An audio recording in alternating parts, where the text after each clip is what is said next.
कोई उसे अनहद नाद कहता है, कोई उसे शब्द कहता है, तो कोई उसे साउंड ऑफ साइलेंस कहता है। भांति भांति के नाम, भांति भांति के गुरु बाबा महाराजों ने इस मेडिटेशन के रखे हुए हैं। एक नाम डॉक्टरों ने भी रखा है इसका, और वो नाम है टिनिटस, एक बीमारी। अब आप सोच रहे होंगे कि मेडिटेशन और बीमारी? जी हां, आज जिस मेडिटेशन की मैं चर्चा करने जा रहा हूं उसका सीधा सीधा संबंध आपकी सेहत के साथ है। आज की इस वीडियो को आपको ध्यान से देखना चाहिए, क्योंकि आज इस वीडियो में मैं अनहद नाद की पूरी सच्चाई आपको बताने वाला हूं। अनहद नाद क्या है, इसे क्यों किया जाता है, इसे कैसे किया जाता है, इसे करने से लाभ क्या होते हैं और इसे करने से नुकसान क्या होते हैं, ये सब मैं आपको बताने वाला हूं। और शुरुआत करूंगा मैं लाभ से, कुछ मीठे से, उस मीठे मीठे ज्ञान से जो अनहद नाद के बारे में अधिकतर गुरु अपने चेलों को देते हैं। मेरे भी एक्स गुरुजी ने मुझे ये ज्ञान दिया था, तो जो ज्ञान मुझे मेरे एक्स गुरुजी ने अनहद नाद के बारे में दिया था, सबसे पहले मैं उसकी चर्चा करूंगा। तो चलिए शुरुआत करता हूं। मेरे एक्स गुरुजी कहते थे कि देखो, भगवान के दो रूप हैं, एक है लाइट और दूसरा है साउंड। ये पूरा ब्रह्मांड लाइट और साउंड से मिलकर बना हुआ है। हम सब लाइट और साउंड से मिलकर बने हुए हैं। हमारे अंदर लाइट भी है और हमारे अंदर साउंड भी है, लेकिन लेकिन लेकिन हम उस साउंड को सुन नहीं सकते, हम उस लाइट को देख नहीं सकते, क्योंकि हमारी अंदर की आंख बंद है, अंदर के कान बंद हैं, और वो तब तक बंद रहेंगे जब तक कि कोई पूरा गुरु नहीं मिल जाता। जब कोई पूरा गुरु मिलता है, जब वो अपनी कृपा करता है, तभी हमारे अंदर के कान खुलते हैं, हमारी अंदर की आंख खुलती है। अब चूंकि तुम भाग्यशाली हो, मैं पूरा गुरु हूं, इसलिए मैंने तुम्हारे अंदर के कान खोल दिए हैं, अंदर की आंख खोल दी है।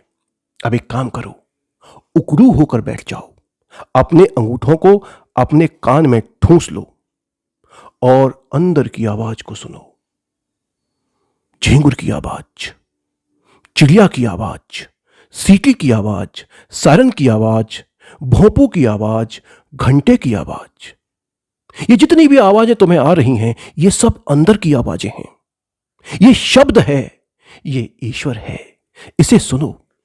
लेकिन ध्यान रखना, जब तुम आवाजें सुन रहे होगे, माना कि तुम घंटे की आवाज सुन रहे हो, तो घंटे की आवाज तुम्हें दोनों ओर से आएगी। एक दाएं कान से आएगी और एक बाएं कान से आएगी। तो बाएं कान की ओर से आने वाली आवाजों को नहीं सुनना, क्योंकि वो आवाजें काल की आवाजें हैं, वो तुम्हें गुमराह करेंगी। हमेशा दाएं कान से आने वाली आवाजों को ही सुनना है। तो दाएं कान से जब घंटे की आवाज आए, उसे सुनो, सुनते रहो। जब तुम इसका बहुत समय तक अभ्यास करोगे, तो फिर ये आवाजें तेज होने लगेंगी, और फिर ये आवाजें सीधे मस्तक से आने लगेंगी। और जब तुम और ज्यादा अभ्यास करोगे, लंबे समय तक अभ्यास करोगे, तो ये आवाजें इतनी तेज हो जाएंगी कि तुम्हें कान में अंगूठा लगाने की जरूरत ही नहीं है। बिना अंगूठा लगाए ही ये आवाजें आएंगी।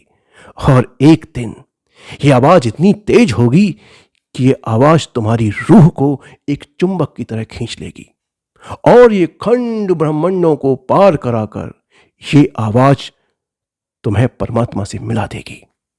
तो ये था हमारे एक्स गुरुजी का अनहद नाद के संबंध में अद्भुत ज्ञान।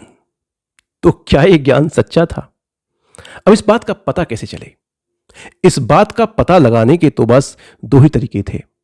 पहला तरीका तो ये था कि भगवान ने जो हमें बुद्धि दी है, विवेक दिया है, उसका थोड़ा सा सदुपयोग कर लिया जाए।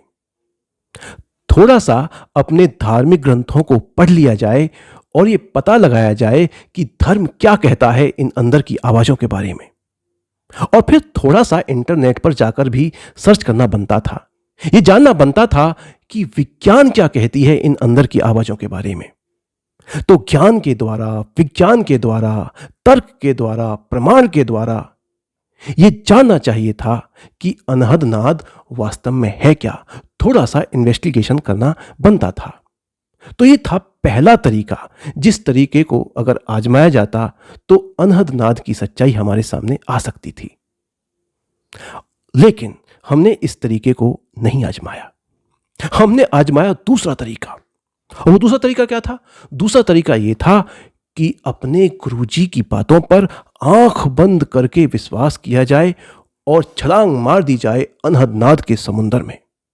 हम भी आंखें बंद करके कूद गए अनहद नाद के समुंदर में, और हमने ये तय किया कि हम अपने अनुभवों के आधार पर इस समुंदर की गहराई नापेंगे और पता लगाएंगे कि सच क्या है। तो जब हमने हजारों घंटे अपने कानों में अंगूठा डालकर उकड़ू बैठकर इन अंदर की आवाजों को सुना, घंटे को सुना, तो घंटे ने घंटा हमें कुछ नहीं दिया, कोई फायदा नहीं हुआ। और हमारा तो छोड़िए, हमारी माताजी जो 30 साल से नियमित रूप से 3-4 घंटे प्रतिदिन कानों में अंगूठा डालकर उकड़ू बैठकर इन अंदर की आवाजों को सुनती थी, घंटे को सुनती थी, उन्हें भी घंटा ने घंटा कुछ नहीं दिया। उन्हें किसी भी प्रकार की कोई दिव्य अनुभूति नहीं हुई, कोई अलौकिक शांति नहीं मिली, कोई अलौकिक आनंद नहीं मिला। और एक दिन तो हद हो गई।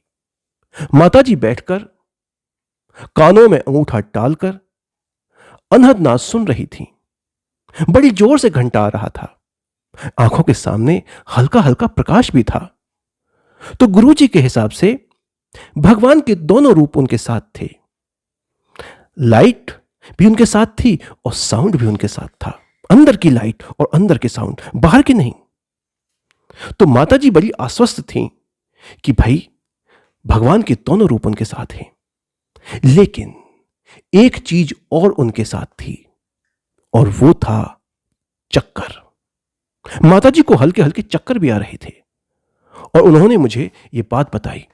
और जब उन्होंने मुझे ये बात बताई तो मैंने कोई भी लापरवाही नहीं बरती। मैं उन्हें तुरंत रात को 12 बजे डॉक्टर के पास ले गया। और जब मैं डॉक्टर के पास ले गया तो डॉक्टर ने उनका चेकअप किया और उसने मुझसे कहा कि अगर आप आधा घंटा लेट हो जाते तो आपकी माताजी का ब्रेन हेमेज हो जाता, इनका बीपी बहुत ज्यादा है। तो आपने अच्छा किया कि आप जल्दी आ गए।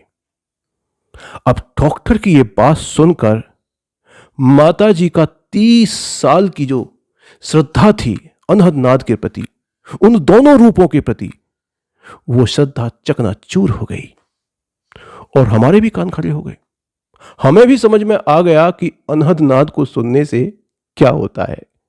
अगर उस दिन, उस रात डॉक्टर नहीं होता तो वो घंटा हमारी माताजी की रूह को खंड ब्रह्मांडों के पार पहुंचा चुका होता, परमात्मा से मिला चुका होता। भगवान भला करे उस डॉक्टर का जिसने हमें ये बात बताई। तो उस रात अनहद नाद की सच्चाई हमारी समझ में आ गई थी। हमने नाप दिया था उस अनहद नाद के समुंदर को। हमें पता चल गया था कि इन अंदर की आवाजों में कुछ भी विशेष नहीं है। ये अंदर की आवाजें बस आवाज हैं, कोई भी दिव्यता इनके अंदर नहीं है। इन अंदर की आवाजों को सुनने से ना तो मन शांत होता है और ना ही शरीर शांत होता है, बल्कि उल्टा होता है, दोनों अशांत हो जाते हैं। ये अंदर की आवाजें मन और शरीर दोनों के लिए हानिकारक हैं। तो ये बात हमें हमारे अनुभवों से समझ में आई। लेकिन अब आप कहेंगे कि भाई साहब ये तो आपके अनुभव हैं, हम आपके अनुभवों को क्यों माने? भाई जो कुछ महसूस हुआ है वो आपको हुआ है। आप तो हमें तर्क के द्वारा, प्रमाण के द्वारा, धर्म के द्वारा, विज्ञान के द्वारा इस बात को समझाइए। तो चलिए आपको धर्म और विज्ञान के आधार पर अनहद नाद की सच्चाई बताते हैं। अगर आपने कभी जीवन में धर्म की एक भी किताब ढंग से पढ़ी होगी तो आप इतना तो मानते होंगे कि ईश्वर सर्वव्यापी है। ऐसी ब्रह्मांड में कोई भी जगह नहीं है जहां ईश्वर ना हो। ईश्वर यत्र तत्र सर्वत्र उपस्थित है।